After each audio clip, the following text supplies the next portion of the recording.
11 सितंबर 1893 Chicago में हुए विश्व धर्म सम्मेलन में अपने अपने देशों को रिप्रेजेंट करने के लिए उनके लोग आए हुए थे और हमारे भारत से गए थे स्वामी विवेकानंद। सभी ने वहाँ पर स्पीच दी थी, लेकिन स्वामी विवेकानंद ने धर्म, हिंदुत्व, वेद, गीता और भारत पर जो स्पीच दी थी उससे पूरी की पूरी दुनिया हिल गई और वहाँ पर मौजूद हर एक व्यक्ति अपने हाथों को रोक ही नहीं पाया ताली बजाने से।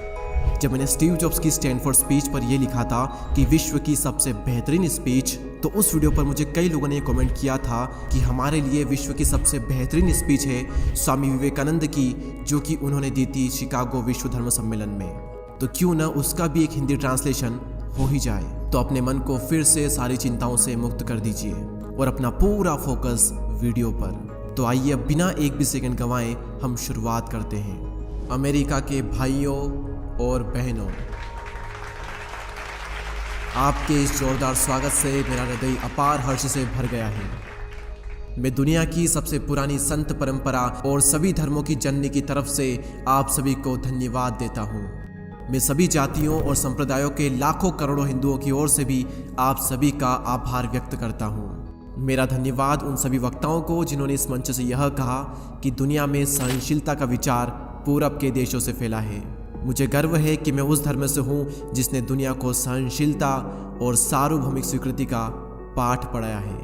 और हम सिर्फ सार्वभौमिक सहनशीलता में ही विश्वास नहीं रखते, बल्कि हम विश्व के सभी धर्मों को सत्य के रूप में स्वीकार करते हैं। मुझे गर्व है कि मैं उस देश से हूँ जिसने सभी धर्मों और सभी देशों के सताए गए लोगों को अपने यहाँ शरण दी। मुझे गर्व है कि हमने अपने दिल में इजराइल की वो पवित्र यादें संजो कर रखी जिनके धर्मस्थलों को रोमन हमलावरों ने तोड़कर खंडर कर दिया था। मुझे गर्व है कि मैं ऐसे धर्म से हूँ जिसने पारसी धर्म के लोगों को शरण दी और लगातार अब भी उनकी मदद कर रहा है। जिस तरह अलग अलग जगहों से निकली नदियाँ अलग अलग रास्तों से होकर आखिरकार समुद्र में ही मिल जाती है, और ठीक उसी प्रकार मनुष्य भी अपनी इच्छा से अलग अलग रास्ते चुनता है। ये रास्ते देखने में भले ही अलग लगते हैं, लेकिन ये सभी रास्ते ईश्वर तक ही जाते हैं। मौजूदा सम्मेलन, जो कि आज तक की सबसे पवित्र सभाओं में से एक है, वह अपने आप में गीता में कहे गए इस उपदेश का प्रमाण है कि जो भी मुझ तक आता है, चाहे कैसा भी क्यों न हो, मैं उस तक पहुंचता हूं। लोग अलग अलग रास्ते चुनते हैं, संघर्ष करते हैं, लेकिन आखिर में लोग मुझ तक ही पहुंचते हैं, यानी कि ईश्वर तक ही पहुंचते हैं। अमेरिका और भारत के बीच में कई बार मतभेद हुए हैं, और वो क्यों हुए हैं उसी के संबंध में मैं एक छोटी सी कहानी आपको सुनाता हूँ। एक कुएं में एक मेंढक रहता था, और उसी कुएं में समुद्र से एक मेंढक आ जाता है। तो समुद्र वाला मेंढक कुएं वाले मेंढक से पूछता है कि तुम्हारा कुआं कितना छोटा है। तो कुएं वाला मेंढक कहता है कि तुम कैसी बातें कर रहे हो, क्या तुम्हारा समुद्र बहुत ही बड़ा है? तब वो कहता है कि इतना बड़ा है कि तुम सोच भी नहीं सकते। फिर कुएं वाला मेंढक कहता है कि ऐसा हो ही नहीं सकता, मेरे कुएं से अच्छा और बड़ा इस दुनिया में कुछ भी नहीं है। और वो उससे कहता है कि तुम मेरे कुएं से बाहर निकल जाओ, मैं यहीं पर रहूँगा। और यही कठिनाई सदैव रही है। मैं हिंदू हूँ और मैं अपने कुएं में बैठकर यही सोचता हूँ कि मेरा कुआं ही संपूर्ण संसार है। ईसाई भी अपने कुएं में बैठकर यही समझता है कि सारा संसार उसी के कुएं में है, और मुसलमान भी अपने ही कुएं में बैठकर उसी को सारा ब्रह्मांड मानता है।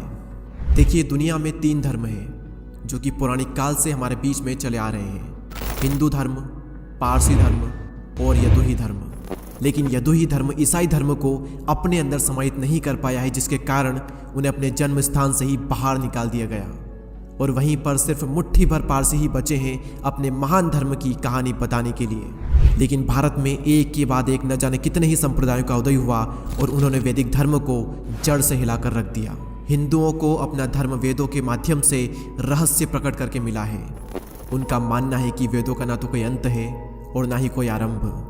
आप सभी को यह अजीब लग सकता है कि कोई भी किताब बिना शुरुआत या अंत के कैसे हो सकती है, लेकिन वेदों का मतलब किताब से नहीं है। वेदों का मतलब है अलग अलग समय में अलग अलग व्यक्तियों द्वारा खोजे गए आध्यात्मिक नियमों का संचित खजाना।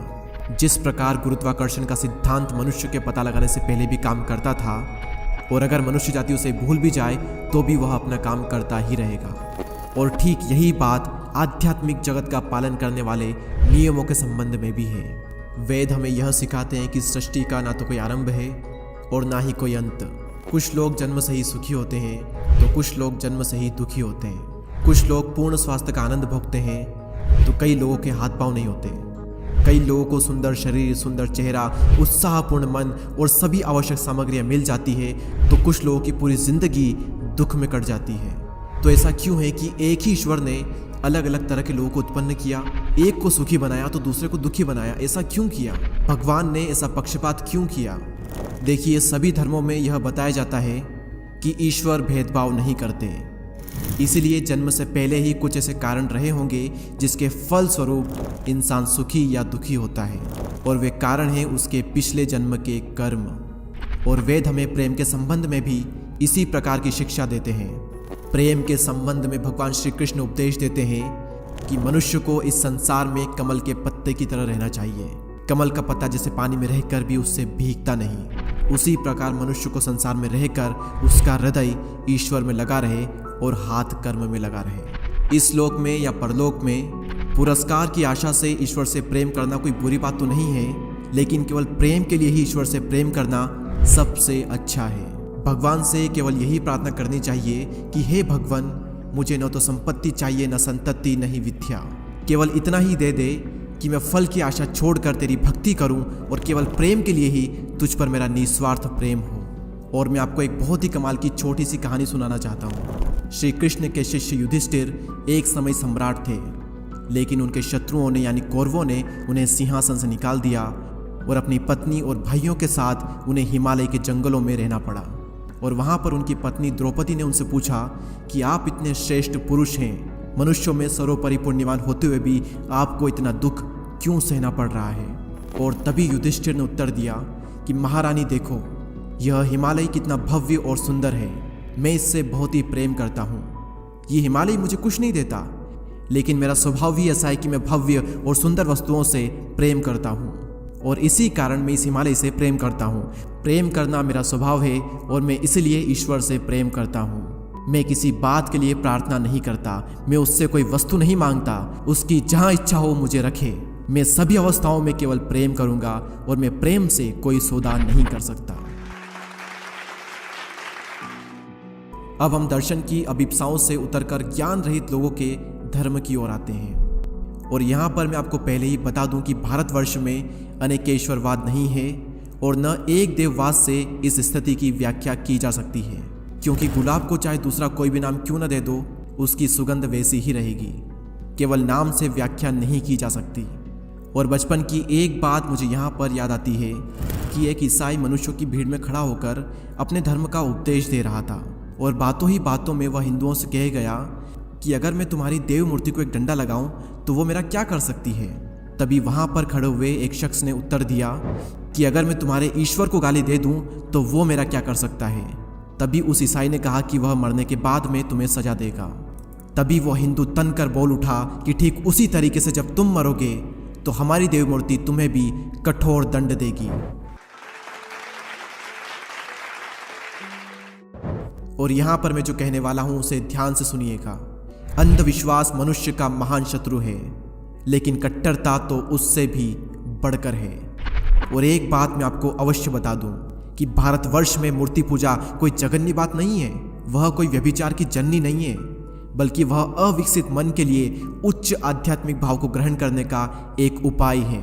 अवश्य ही हिंदुओं में भी कई सारे दोष हैं, लेकिन ध्यान रखिए कि उनके दोष अपने ही शरीर को उत्पीड़ित करने तक सीमित है। वे कभी भी अपने पड़ोसियों का गला काटने नहीं जाते।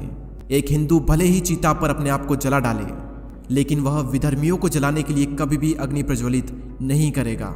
और यहाँ पर बैठे हुए सभी ईसाइयों से मैं कुछ कहना चाहता हूँ। ईसाइयों को सदैव अपनी आलोचना सुनने के लिए तैयार रहना चाहिए, और मुझे पूरा विश्वास है कि अगर मैं आपकी आलोचना करूँगा तो आप बुरा नहीं मानेंगे। आप ईसाई लोग अपने धर्म प्रचारकों को भेजने के लिए इतने उत्सुक रहते हैं, लेकिन लोगों को भूख से मर जाने से बचाने के लिए आप कुछ क्यों नहीं करते? जब भारतवर्ष में भयानक अकाल पड़ा था तब सहस्त्रों और लाखों हिंदू लोग भूख से ही मर गए थे।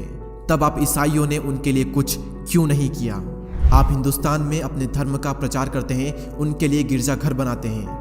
वहाँ पर लोगों के पास में धर्म की कमी नहीं है। वहाँ पर हिंदुस्तान में लाखों लोग सूखे गले से रोटी के लिए चिल्ला रहे होते हैं। वे हमसे रोटी मांगते हैं और हम उन्हें देते हैं पत्थर। तो भूखे लोगों को धर्म सिखाना क्या उनका अपमान करना नहीं है? और यहाँ पर मैं पहले भी आप सभी से अपने गरीब भाइयों बहनों के लिए सहायता मांगने के लिए आया था, लेकिन मैं समझ गया कि ईसाइयों से और उन्हीं के देश में सहायता प्राप्त करना बहुत कठिन है। अब धार्मिक एकता के विषय में और धर्म के विषय में पहले से ही बहुत कुछ कहा जा चुका है। अब इस समय में इस संबंध में अपना मत आपके सामने नहीं रखूंगा। लेकिन हाँ, अगर कोई यह सोच रहा है कि मेरा उद्देश्य ये है कि एक धर्म की विजय हो और बाकी धर्मों का विनाश हो जाए, तो भाई ऐसा होना असंभव है। क्या मैं ये चाहता हूँ कि ईसाई लोग हिंदू हो जाएं? कदापि नहीं। तो क्या मैं ये चाहता हूँ कि हिंदू और बौद्ध लोग ईसाई हो जाएं? भगवान मुझे ऐसी इच्छा से बचाए। जिस तरीके से भूमि में बीज बो ही दिया है और मिट्टी, वायु तथा जल के साथ में उसका मिलाप करा दिया है, तो क्या वो बीज मिट्टी, वायु या फिर जल बन जाता है? बिल्कुल भी नहीं। वो तो अपनी वृद्धि के नियम के अनुसार वायु, जल और मिट्टी को पचाकर एक पेड़ बनता है। और ऐसा ही धर्म के संबंध में भी है। ईसाई को हिंदू या बौद्ध नहीं हो जाना चाहिए और न ही हिंदू और बौद्ध को ईसाई बन जाना चाहिए। लेकिन हाँ, प्रत्येक को चाहिए कि वह दूसरों के सार भाग को आत्मसार करके पुष्टि लाभ करें और सभी मिलकर वृद्धि करें और इस सृष्टि का कल्याण करें। और अंत में मैं आप सभी से यही कहना चाहूँगा कि इस धर्म महासभा ने जगत के सामने अगर कुछ प्रदर्शित किया है तो वो ये है कि शुद्धता, पवित्रता और दयाशीलता किसी संप्रदाय विशेष की संपत्ति नहीं है। और हर धर्म ने श्रेष्ठ स्त्री पुरुषों को जन्म दिया है। और इन सभी सबूतों के बावजूद भी अगर कोई यह सोचता है कि सारे धर्म नष्ट हो जाए और केवल उसी का धर्म बचे, तो मैं उस पर अपने पूरे दिल से दया करता हूँ और उसे स्पष्ट ही बतला देता हूँ कि शीघ्र ही सारे प्रतिरोधों के बावजूद भी प्रत्येक धर्म की पताका पर यह लिखा रहेगा कि सहायता करो, लड़ो मत, आत्मसार करो, विनाश नहीं, सद्भाव और शांति रखो, मतभेद नहीं। आप सभी को मेरा कोटि कोटि धन्यवाद। दोस्तों, आपको लग रहा होगा कि ये स्पीच केवल 10-12 मिनट की है, लेकिन ऐसा बिल्कुल भी नहीं है। असल में जो स्पीच हुई थी वो लगभग 1 घंटे की थी, लेकिन मैंने और मेरी टीम ने बहुत मेहनत के बाद में इस स्पीच का बहुत ही सरल सार निकाला है। अंत में मैं आप सभी से केवल 3 चीजें मांगूंगा। पहला, आप इस वीडियो को 5 लोगों को शेयर कर